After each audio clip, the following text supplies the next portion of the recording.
gonna be just like senior year, except for funner. Hey guys, I'm Kendra. Hi, I'm Mercedes, and this week we're talking about the original Sandler-Barrymore rom-com, The Wedding Singer. But first, listeners, welcome back to Musical Month. Make sure to get your musical fix from Meet Cute's April series called Extracurricular. But of course, as always, Mercedes, we have to kick it off with our celebrity crush of the week. Who you crushing on this week? Oh, Kendra. Jake Johnson.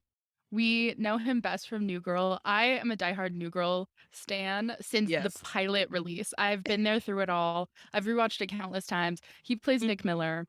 Now he's in a new HBO show called Minx. It's described as a raunch-com because it's raunchy. He plays like a magazine publisher for a magazine that's a little more exposed, and and it's really good so far. I watched the first 2 episodes. I'm loving it. It's on Okay. HBO Max for anyone who wants to watch. It's really great. He looks beautiful in it. Very Shout out different than Jake Nick Johnson. Miller. Yeah. He is very cute. He is very cute. So mine is the same as last week. Actually, I think it's gotten so much worse this past week since I told you. So Henning Mai, who is the lead singer of the German band Anime Contra, Yeah. I have just fallen so much more in love with him over the past week. So I've been listening to all of their albums and just like looking up their lyrics in the English translation. And I feel like I've actually picked up some German from them Ooh. to the point that I was like, I've always wanted to learn a new language. My friend suggested her tutor to me. So I'm actually going to start taking German classes starting next week. And I signed up for 10 1-hour classes. And so I'm going to be doing that over the next like 4 or 5 weeks. And hopefully I can become conversational by the time I go to Germany in August, because I'll be there for 2 weeks. And also hopefully I run into Henning, but No kidding. Okay, I keep hearing that song on TikTok since you showed it to me. It's Yep. everywhere. Yep, it Yeah. blew up. It's so funny because that song is like 3 years old, but I think it's like they're crazy. finally getting the US recognition because, like I said, all of their songs are in German. So they did a cover in English. So now all of these people in North America are like, oh my gosh, who are you? I've never heard of you. And I'm one of those people. So I love it. all right, guys, we're going to jump straight into the TLDR. We just like to summarize the movie for anyone who hasn't seen it. Please know, warning, there are spoilers coming up. If you have not seen this movie, which, what are you doing? This movie is so old. You can stream it on HBO Max. All right, let's get into it. So it is very evident that Robbie Hart, played by Adam Sandler, is just incredibly good at his job, which you could probably guess by the movie title. He's a wedding singer. So he just knows how to woo a crowd, even step in and rescue a disastrous best man speech. At the reception hall that he works at, he meets the beautiful Julia, played by Drew Barrymore, who has just started working as a server there. Now, Robbie is set to get married to his longtime girlfriend, Linda, and Julia is just about when her and her long-term fiance can just set a date for their wedding because it's been a while. When Robbie is left at the altar and Julia finally gets to go ahead to plan her wedding, the two actually become incredibly close. Robbie knows all the ins and outs of the wedding industry, and he helps Julia just navigate it, helping her find a florist and all of those things. As always, feelings start to get involved when the two share an unexpected romantic kiss. Tensions rise, though, when Robbie learns that Julia's fiance has been cheating on her. He decides that he's just going to do everything he can to impress Julia and get her to take him seriously, even by getting a respectable job. But of course, that just all goes awry when communication wires get crossed. Julia and Robbie just have a big blowout, and it's really sad, honestly. Julia decides to just skip having a wedding entirely and just get married in Vegas. And then when Robbie learns that Julia's had feelings for him the whole time too, he catches a first flight to Vegas to stop her, not knowing that they're on the same plane. With the help of some really great flight attendants and even Billy Idol, Robbie declares his love for Julia 38,000 feet in the air, and the two get married and live happily ever after. Aww. So this is a 1998 film written by Tim Herlihy. I hope I said that right. And he has pretty much written and produced every single Adam Sandler film. Yeah. Like, with the good ones being The Longest Yard, Little Nicky, and Mr. Deeds.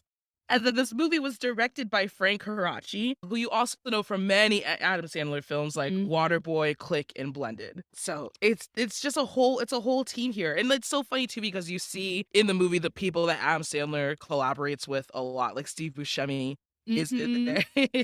Yes, he never lets his squad go without a check. He's always Yup. like, if I'm making money, we're all making money. We're all making money. We all getting paid. I love that about him.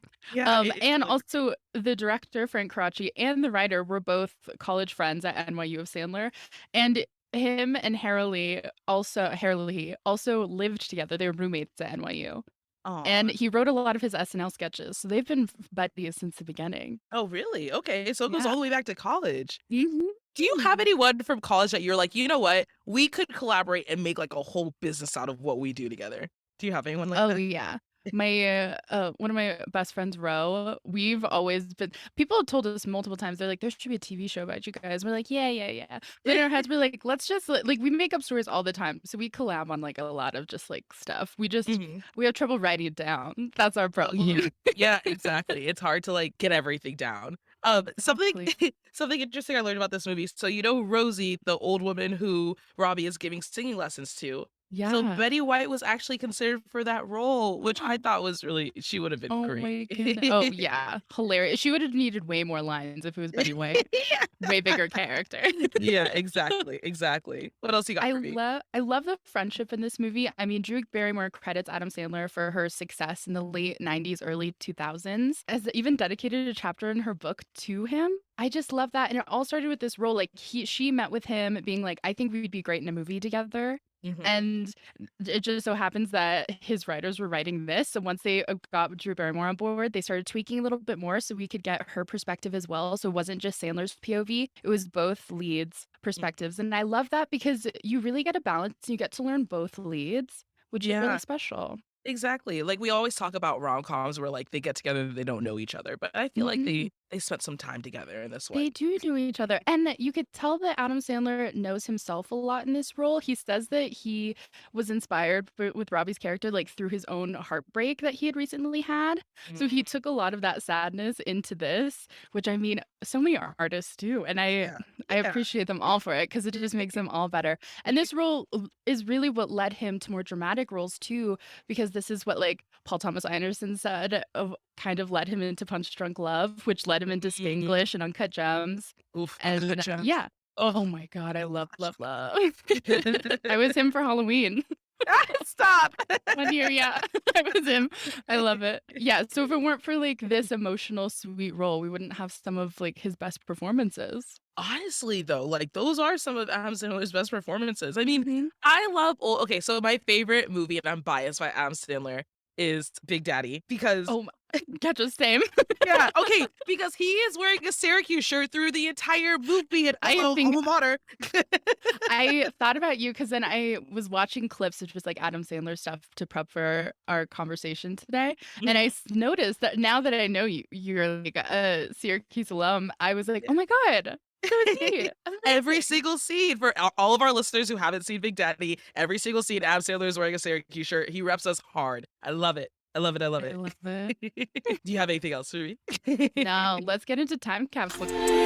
All right, guys, we're gonna jump into time capsule. We just recap where we were, what we were doing when this movie came out. So again, this movie came out in 1998. I was 6. I don't know about you, Mercedes, but I was 6 when this movie came out. So I think that was like first grade. And let me tell you, I just have my entire memory from my childhood is very, very vague. It's a whole thing. So I think the one thing I remember from first grade is I walk into class. I don't remember if this is the first day of school or just like some random day, but this girl Shayna looks at me and was like, "Why are your lips so big?" And Oh if my anyone's ever seen me, like I have very big lips, but the thing is they've always been this size. They were never small when I grew. They were always this size. And so I remember that was kind of the starting point of me being very insecure about how big my lips were and everything because I got teased for them a lot. But no. now I think they're my best asset. And also, like, you have people like the Kardashians paying to have lips like mine. So, Yeah.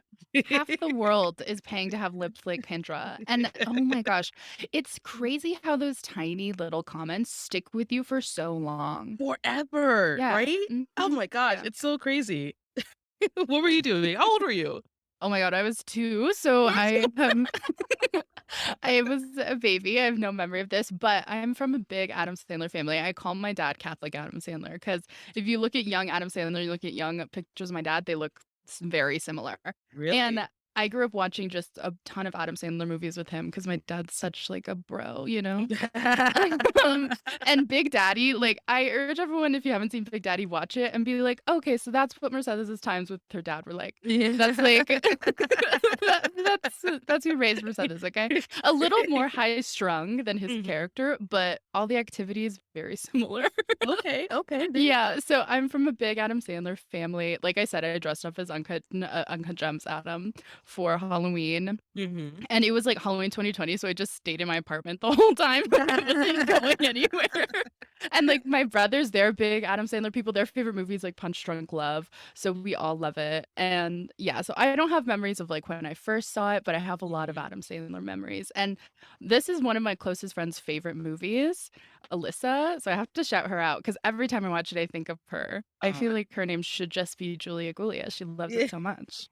That's so funny. You know, this was actually my very first time sitting down and watching this film all the way through, if you can believe it. Oh. So I have seen this movie in completion, but never from start to finish. I have seen scenes and I have been able to piece all of those scenes together because I watch Comedy Central a lot because like my favorite show is South Park and Comedy Central Yeah. just plays South Park on repeat, but sometimes It they'll does. play they'll play comedy movies and they do a lot of Adam Sandler. Like they had a whole Adam Sandler month. And so this movie was on a lot. So I've seen enough clips to piece it together and understand what the movie's about, but this was my first time just like sitting down watching it from start to finish. Isn't that crazy?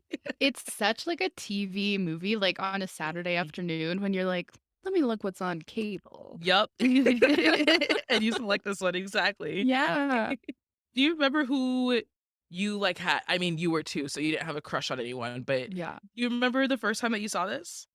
Okay, so I don't remember the first time, but I've had a lot of memorable times watching it. And I will say, like, obviously I was two, so I don't remember who I had a crush on when I first watched it or anything. But I will say it's a great movie to watch with your crush. Oh, yeah?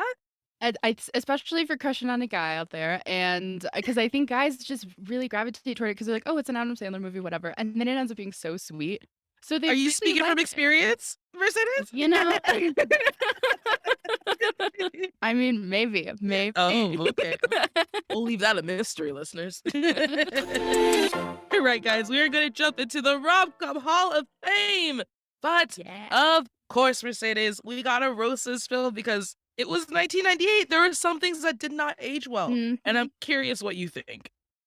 Okay, so I think my main things are, when Robbie's heartbroken and it's his first wedding back, and he does kind of that insult marathon around the room of being Mhm. like, we're all unhappy and we're all ugly. And I don't like that. Like, it made me really sad. And I think, like, the digs at the guests are just not my favorite. Mhm. And also any of the, like, jokes about the bandmate George and George's gender representation just Mhm. don't fly with me and make me uncomfortable. I mean, this was a trans woman who has passed in the last few years recently, and Boy George has actually like praised this performance of George because it's such a good tribute. But I don't know, I don't like any gender identity or any identity jokes that are framed in a type of othering. And there's no like blatant cruelty, but the fact that this character is just supposed to be perceived as just like a comical character because they're different from everyone else just isn't my favorite. I understand. See, I thought they were taking it as like because they couldn't sing and they would sing Okay. one song and just repeat that song over and over. And because I love Robbie that. has that line where he's like, we gotta get him a new song. Like but I completely understand where you're coming from. I think for me, this is so crazy. So you know at the bar mitzvah how everyone's just grabbing each other's butts? Yeah. Okay, and then Yeah. before that, there's a scene where Julia's walking past and she's holding a tray, and an old guy just like grabs her butt and Mhm. gives her a thumbs up. And I'm just like, it's so crazy to think that in middle school, that's literally how we used to say hi to our friends. Like we would just go up and slap them on the butt, and that was totally normal. We went to I very know. different middle schools. Okay. We went to different schools. Where I went to school, that's literally how people you just did that to your friends. You just went up Mhm. and you slapped their butts. And it's just so weird because it's like, hello, consent. And Yeah. the thing that we used to do that, it makes me so uncomfortable now because I remember I had a friend do it recently and it just sent a shiver through my whole body. I was like, why did you just touch me there? Like that is not okay. That's actually so true though. Like the amount of just like non-consensual touch that happens when you're growing up and I don't know, I think now there's a lot more language around it being like, please don't like touch me at all. Like get out of my circle. Yeah. But I think especially when we were younger, that definitely wasn't there for us. Like the language wasn't there for us to really verbalize like why it was making us uncomfortable. Exactly. I thought something else that's just kind of on the lighter side that didn't age well is like Glenn comes in and he's like, I got you a CD player. It costs me like $700. Like a CD player that Oh my costs God, yeah. $700. Like, okay, my car still has a CD player, but my car is also the age of the same year that this movie came out. It's a 98 Honda Accord. And I just think, I don't even know if they make cars with CD players anymore. Like, I have a 2009 and it has a CD player. okay. So that they do, but it's just really, it's Who knows anymore? We're Yeah, I definitely not. We're not in newer cars, you and I. that is $700 CD player. I've never heard of such a thing. I don't know. And it was huge. What is your favorite quote from this movie? Oh my goodness. So my favorite quotes have to do with Julia Gulia. So Robbie saying, Julia's last name's gonna be Gulia. Julia Gulia. That's funny. I love it so much. And then I love later when when Julia's looking in the mirror on her wedding dress, she's like, Nice to meet you. I'm Mrs. Julia. and just bursts into tears. But that's really sweet when she's like, I'm Mrs. Robbie Hart. Do you do that with, I mean, I know we have different views on marriage. I'm curious, when you have a crush on someone, do you ever do that? Just like put their last name on your name or anything like that? I used to when I was younger, but I like my name so much. It's so long and original that I always joke that I would just add a hyphen if I got married. Like add another.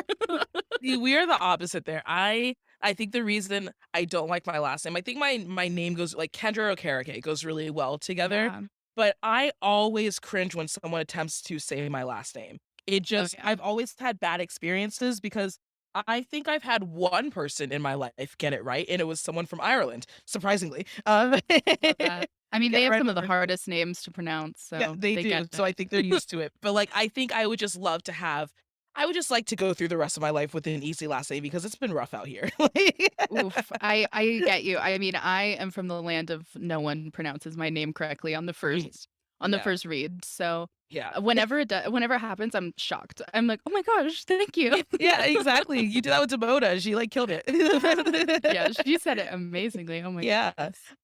Okay, so my favorite quote is actually when Robbie's sitting at the bar with his friend. His friend says, What I'm saying is all I really want is someone to hold me and tell me that everything is gonna be all right. I really like that quote because, as you know, I have a Facebook group for people who identify as late bloomers. And we've been talking about skin hunger in the group because it's something that I feel like a lot of us are experiencing. And for anyone who doesn't know what skin hunger is, it's basically this longing for physical touch from another human. So we as humans are designed to be touched by other humans and feel like skin to skin contact. That's why, like, when a baby is born, it's so important for them to feel like skin to skin contact. But skin hunger is something that actually a lot of prisoners experience when they're in like solitary confinement, and there's like, Wow. yeah, but it's also like something that chronically single people like me experience. Yeah, Like, especially within a pandemic, like that Yeah. just is elevated even more. yeah, especially like at the beginning of the pandemic when like I couldn't even see like my brother or sister-in-law or any of my friends. I went like 6 months without touching another person, and that was just really hard. Like no hug, no handshake, no nothing. So if you guys can today, listeners, give someone a hug because you don't know how badly they need it. Mm. But I'm just like, I really want someone to just hold me. Skin hunger is such a good phrase because I've heard touch starved, but that feels so intense. Like that whole Yeah. phrase just almost feels a little violent.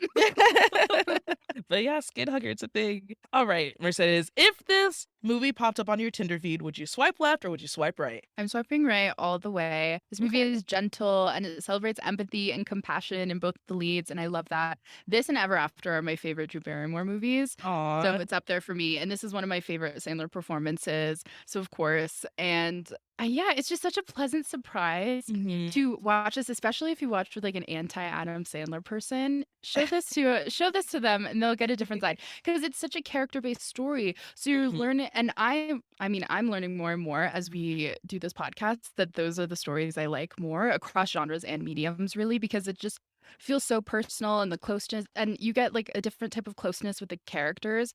And this movie really just like celebrates finding the extraordinary within someone's ordinary. Like these are very just normal people, day-to-day people, but Yeah. they're finding such a big love from one another, and that's so special to see. It is very special, exactly. Like I love that Robbie, like they've made that character someone who's not afraid to be like, you know what? No, I want to be in love. I want to have a house. I want to have that whole fairy tale thing because that's usually coming from the female character. So it's nice to have Exactly. a male character talk about that. So with that being said, I would swipe right as well. I just feel like this is a start to Drew and Adam's like love chemistry. Like they just have such a strong chemistry. And also one of my favorite rom-coms is 51st Dates. And I feel like Mhm. this movie was what kicked off 51st Dates. And It definitely. I could watch that movie forever. It is so funny to me and it's so It's so great. funny. It's so great. Exactly.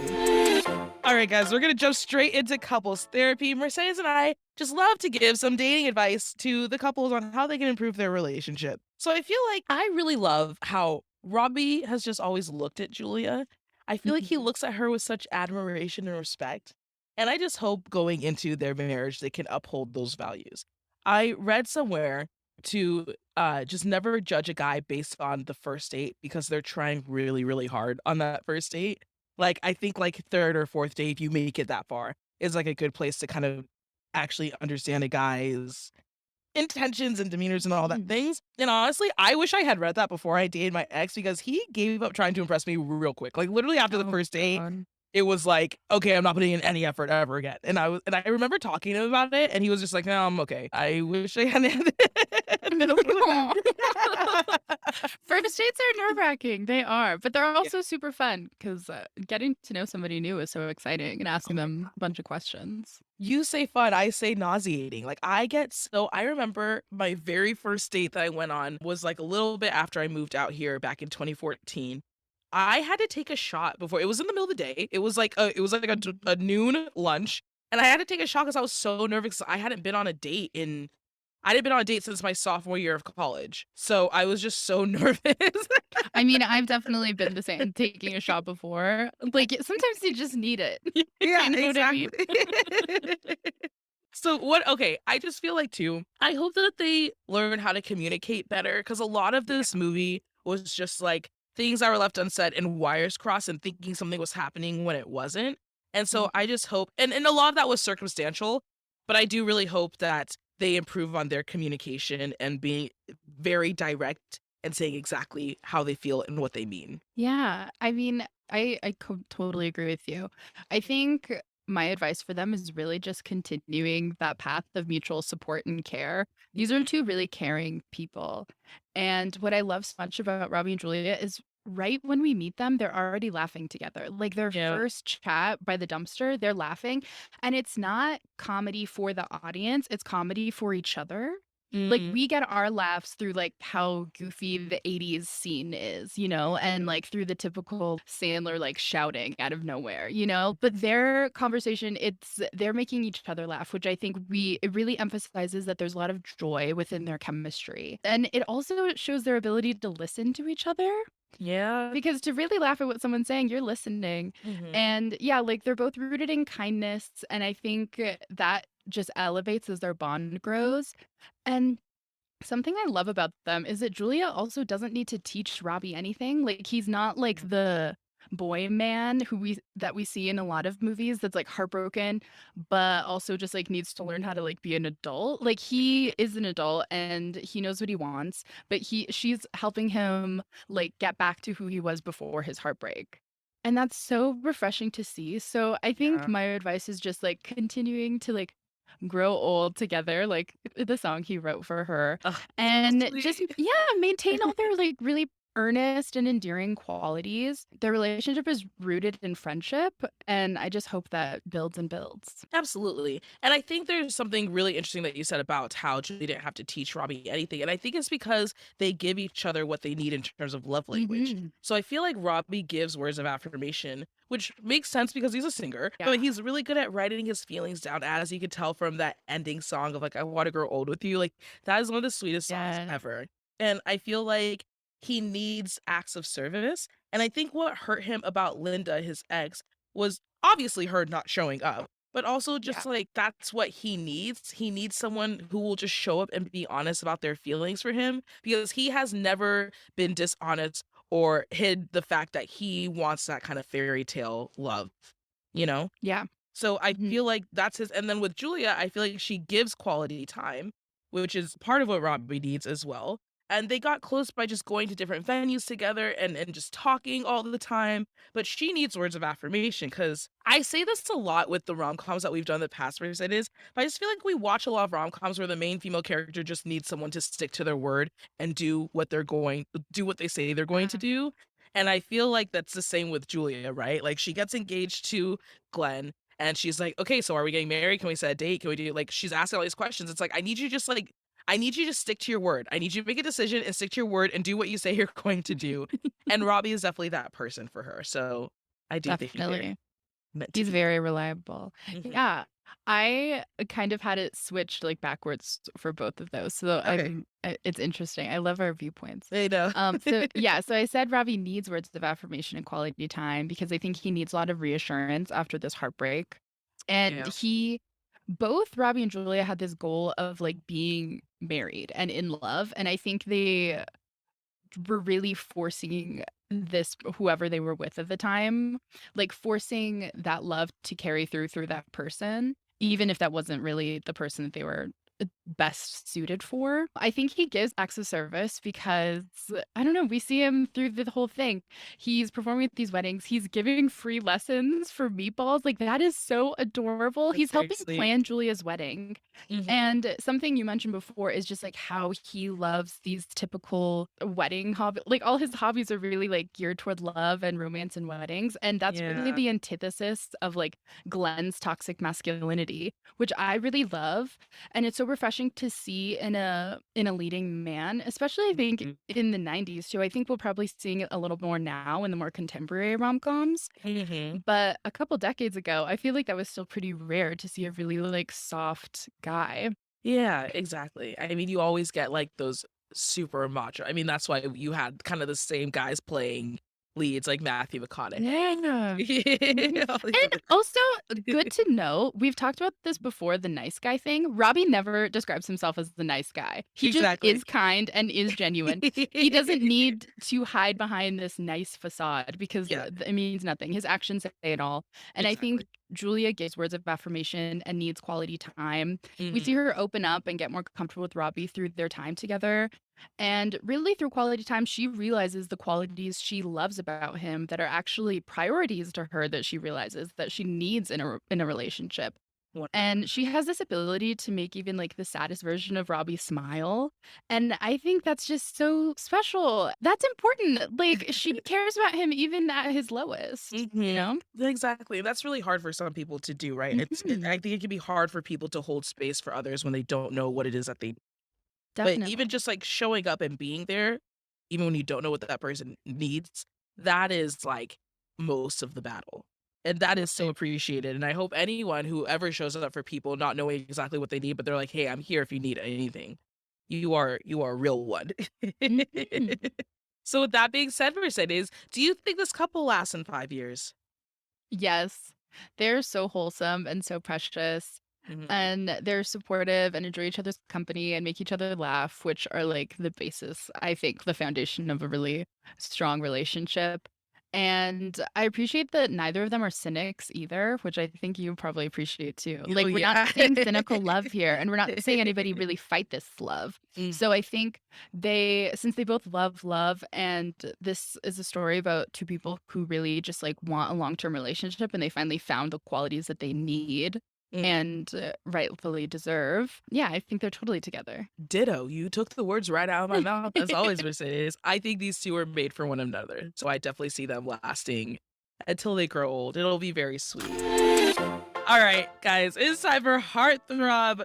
I am curious, Mercedes, of everyone, all the eligible bachelors, all the guys in this film, who would you take home to introduce to your friends, your family, your loved ones, all of that? Okay, so I said that I would love to take Robbie home, but I would take Yeah. Robbie and Julia to just hang out with them and like hear about how growing old together is going. Like I would Aw. just be like, okay, so tell me about it now. Yeah, that's so sweet. That's so sweet. I agree. But I also, I like to switch it up on you, Mercedes. Yes. So I said Billy Idol. Iconic. Iconic. He's in the last scene of the movie, and he's just randomly in first class with Robbie. I just feel like he was so cute back then, and that accent, it's so funny. I actually think a lot of my friends would be very, very shocked if I ended up with an American. Like, very I shocked. think I would be shocked too. Really? Yeah. I think that's something that I heard that a lot over just this past week, especially, but I've heard it throughout over the few years I've been like solo traveling. People are like, Kendra, I don't think you're gonna end up with an American. Like, I'm gonna be very shocked. And it just came up last night too that they're like, yeah, you're gonna end up with someone who's like European or whatever. So I mean, I'm Totally. not mad about that. I mean, yeah, that would be awesome. I think it's so great when you see like a blending of different cultures like that too. Like someone like an American and then someone from a whole different country, like you're really learning so much about them. And that's so nice to see because there's so many different mindsets and opinions that come into it. So Exactly. I love. I may have asked you this before, Mercedes, but like, where do you see yourself ending up in the world? Like location. Yeah. Oh my gosh, I don't know. I want to live in a thousand places and do 100 things.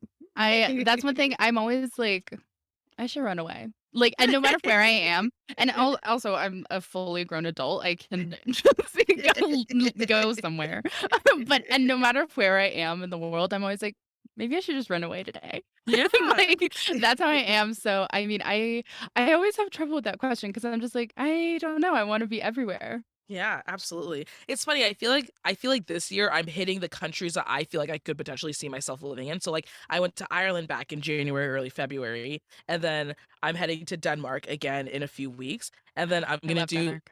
yeah, it's great. I'm gonna do the Netherlands and Belgium for my birthday because I have a lot of friends in the Netherlands. And I'm like, I Oh feel like my I could go gosh, there. I love the Netherlands. I know. I'm excited to go. I was supposed to go for my 20th birthday. And I'm doing Germany in August. And so I feel like all of these places, I'm like, I could see myself living in these places. So fingers crossed, everyone say a prayer for me, listeners, that I meet someone on one of these trips. I think you like have to end up in Ireland. Like I don't think you have Aw. another another option. Just like for the amount of love you have for it, I'm like, yeah, of course, that's your place. I do have a lot of love for it. And people on so Irish people that follow me on TikTok have been like, you are an honorary Irish girl. And I was like, thank Aw. you so much. That's all I want. All right, guys, we're going to play Mary Smooch Ghost. This time we have Robbie, Glenn, and Sammy. Sammy is the limo driver best friend, the one who says he just wants to be held. Okay. Okay.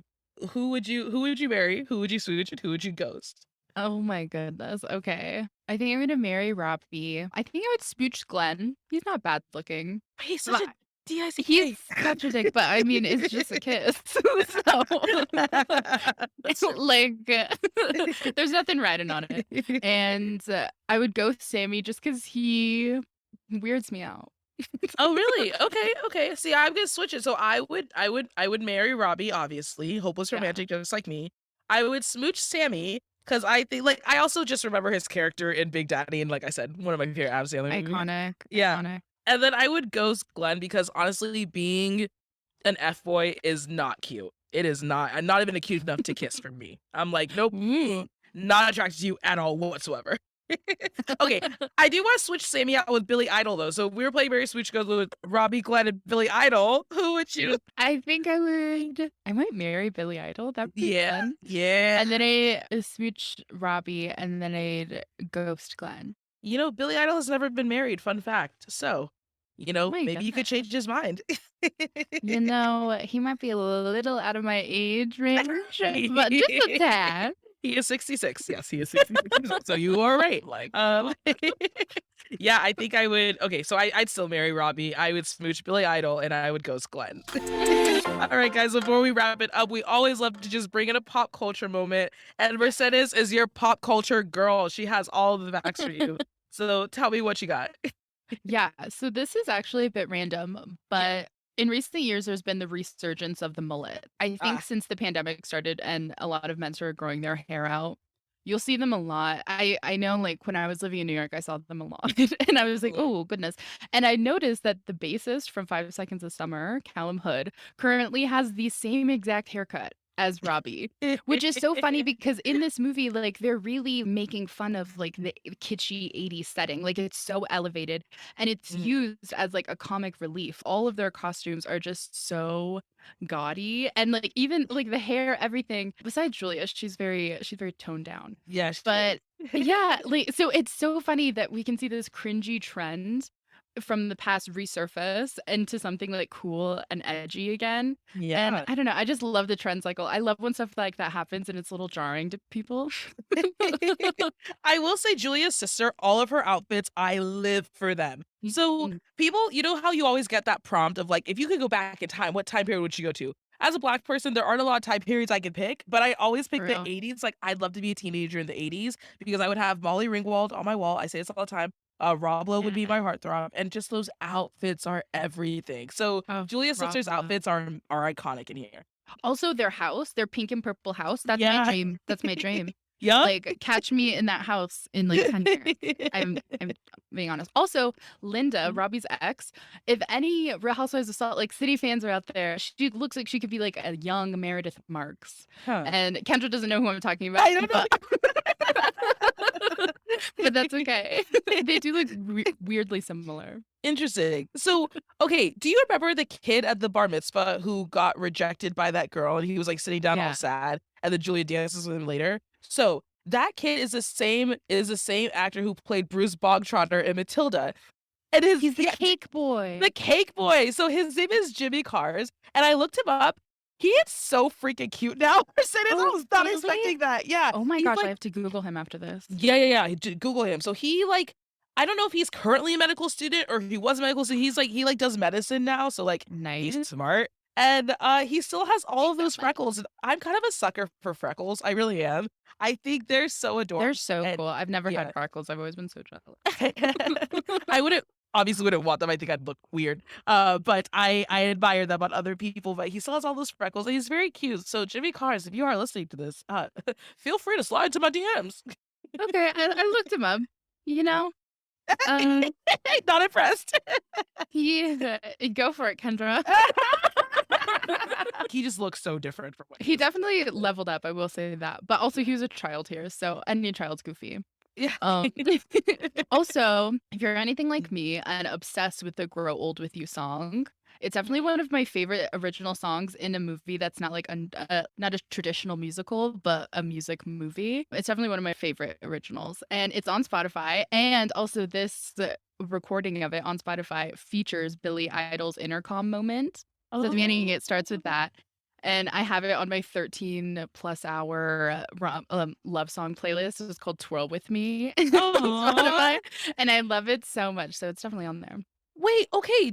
Is that playlist like you actually dance by yourself? Because can I tell you, Mercedes, anytime I'm in a romantic space when I go and travel, I will romanticize my life and pretend that I'm in a rom-com. So for example, when I went to Estonia, I went to like the parliament. They have these beautiful gardens around their building. And Ooh. it was like 6 o'clock and no one was out. And so I decided to just like walk through and it was Christmas. The whole field was lit up with Christmas lights.